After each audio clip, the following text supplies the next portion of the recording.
Olá a todos, já estamos na quarta-feira, dia 8 de abril, meio da semana. Os evangelhos vão nos ajudando, as leituras vão nos ajudando a viver intensamente a semana maior da nossa fé.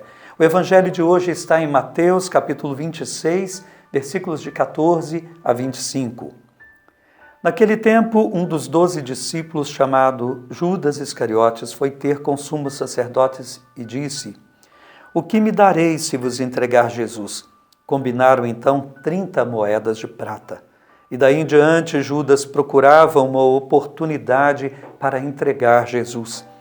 No primeiro dia da festa dos ázimos, os discípulos aproximaram-se de Jesus e perguntaram: "Onde queres que façamos os preparativos para comer a Páscoa?"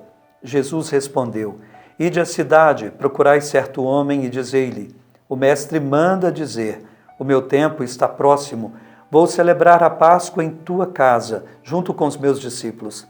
Os discípulos fizeram como Jesus mandou e prepararam a Páscoa. Ao cair da tarde, Jesus pôs-se à mesa com os 12 discípulos. Enquanto comiam, Jesus disse: "Em verdade, eu vos digo, um de vós vai me trair."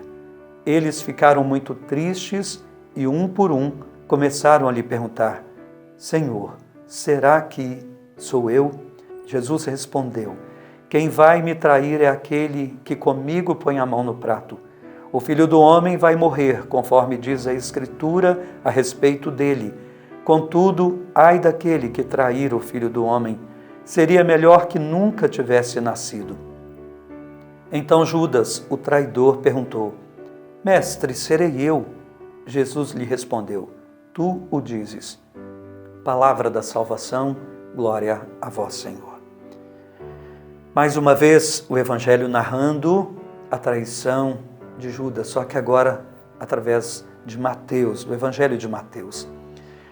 A cena é a da Páscoa, a Páscoa da nova comunidade, do novo Israel, que vai acontecendo antecipadamente com Jesus Cristo, que se tornará depois memorial da sua paixão, morte e ressurreição.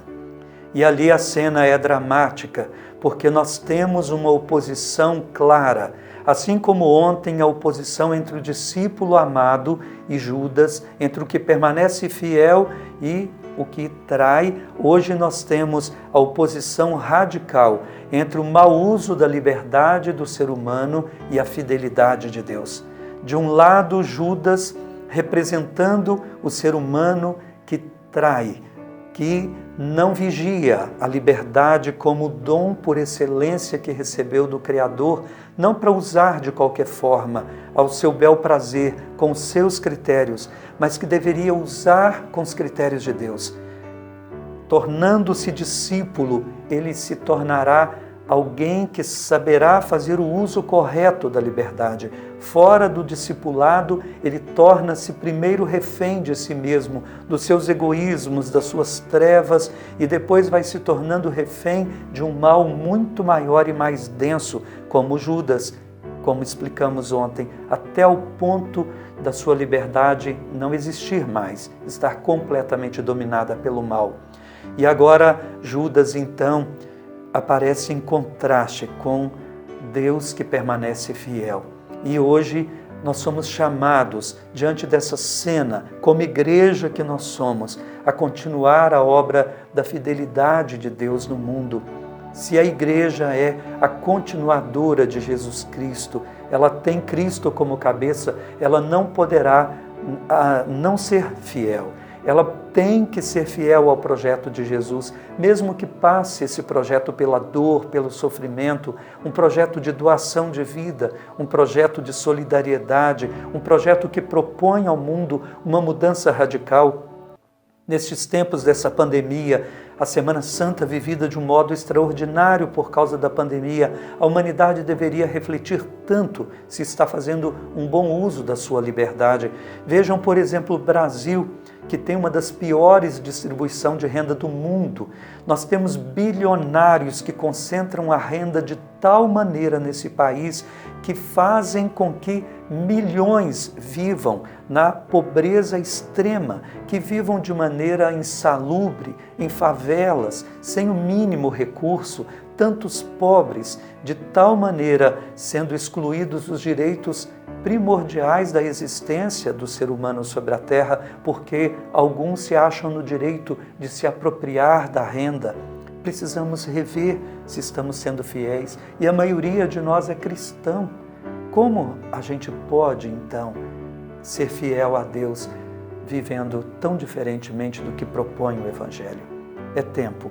A fidelidade não é apenas uma questão de espiritualidade, é questão de jeito de viver.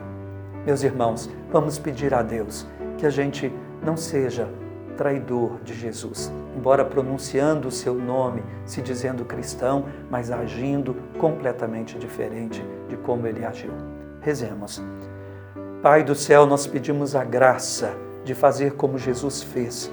Ele foi fiel até o fim, porque permaneceu na escuta da Tua palavra e no fazer a Tua vontade até o fim, mesmo diante da morte, mesmo diante do sofrimento e da cruz.